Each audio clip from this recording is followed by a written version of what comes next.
Should I create content for my audience or find an audience for my content? And this question comes up a lot, and it's a bit of a chicken and egg scenario. Which comes first, the content or the audience? Let's find out. All right, we're doing the chicken and egg race. Or egg.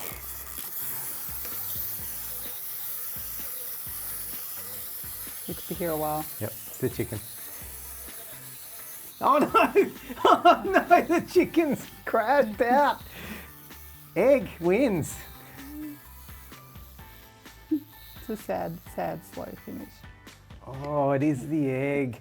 And I think this makes sense that it's the egg because the audience really has to come before the content, in my opinion, because you really need to find an audience for your content rather than the other way around. That's where I'm coming from on this one. No, see, I see it completely the opposite way around, because if you're creating content specific to your audience, you're going to lose your point of view, and you're just trying to please people is the way I see that. And I actually think what you need to do is create content that you have to understand who your audience is, and then you have to create content that they can relate and resonate with.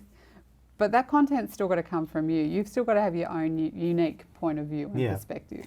Yeah, I get that, and I agree with it. But the audience already exists out there, so it's really not about. Sometimes people talk about creating an audience, and you can't create an audience because they're just out there. So you've got to attract an audience. So I think we are actually saying the same thing, that you need to make content that is meaningful to you, but that will attract an audience. So, you've got to find that audience, and there's a few steps to really doing that. The first thing you got to think about is, what do your audience care about?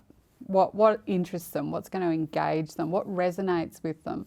And then when you're crafting the content, you need to really think about, how that content's going to connect with them. What's the point of view that you're coming from? And so you're looking at what they care about, and you're looking at what you care about, and it's that intersection is where you should be creating your content for. Yeah, so I think there's a real opportunity here when you're talking about that intersection, about the win-win that you can create and really bringing out the best qualities in people and helping them on their own journey of discovery and their own life journey. What do you think? I think you're always trying to create content that's going to evoke, the best in people and help them grow and become, better for themselves. I think ultimately that's, if you're creating content like that, you're going to be, doing your audience a real service. Okay, so it's actually a bit of a partnership then, isn't it? Like, that might be one way to look at this, is that you come from your point of view and you're relating to your audience with relevant content that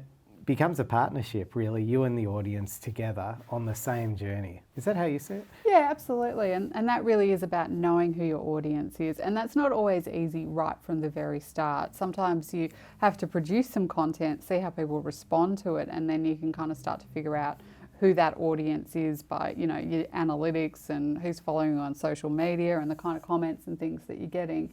And then you can craft content that your audience would be interested in, but you're not setting out to create content tailored for them specifically. It's still got to be your own point of view. You're not chasing the market. Yeah, you're still an author. You're still creating content that's meaningful to you. That is very important because it's very easy to lose your way when you're just chasing the trends all the time. And I think that's a caution to not do that and really to stay true to yourself and, to create content that is meaningful to you, but also responding to the analytics that you're seeing in terms of the types of content that your audience has a preference for. I think that was a good way to explain it that you said before.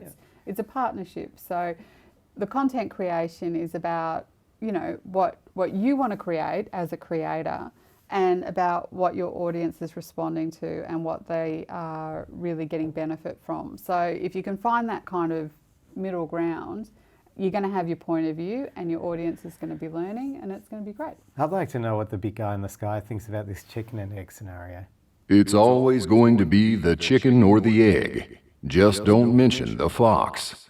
It's about creating content that's really meaningful to you, that's still authored by you, and relates to your worldview, but also being conscious that there's an audience that you're trying to attract to that. And you're also thinking about how you can best serve that audience, because it really is a partnership and it doesn't work if it's a one-way communication. Yeah, I think the partnership concept is a really good one. It's the partnership between what your audience care about and what you care about, and you craft content to sort of fit in the middle of those two, and then you're going to feel much more satisfaction as a creator, and your audience is going to really enjoy watching what you create. So it's a bit of a win-win. So in terms of identifying your ideal audience, what can our audience do if they want to find out more about that? It's not always easy to identify who your audience are, particularly right at the very start when you don't have the analytics or any of that social proof to kind of know who's watching your content.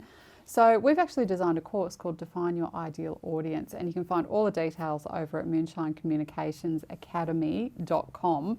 Head over there and you might find that some really useful information for you to really get started on your content creation journey. Rematch. We'll be back next week with the answer to the chicken or the egg. Uh-oh.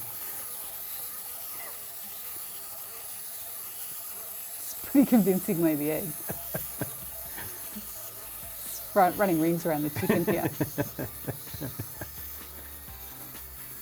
They're spinning. This is beautiful.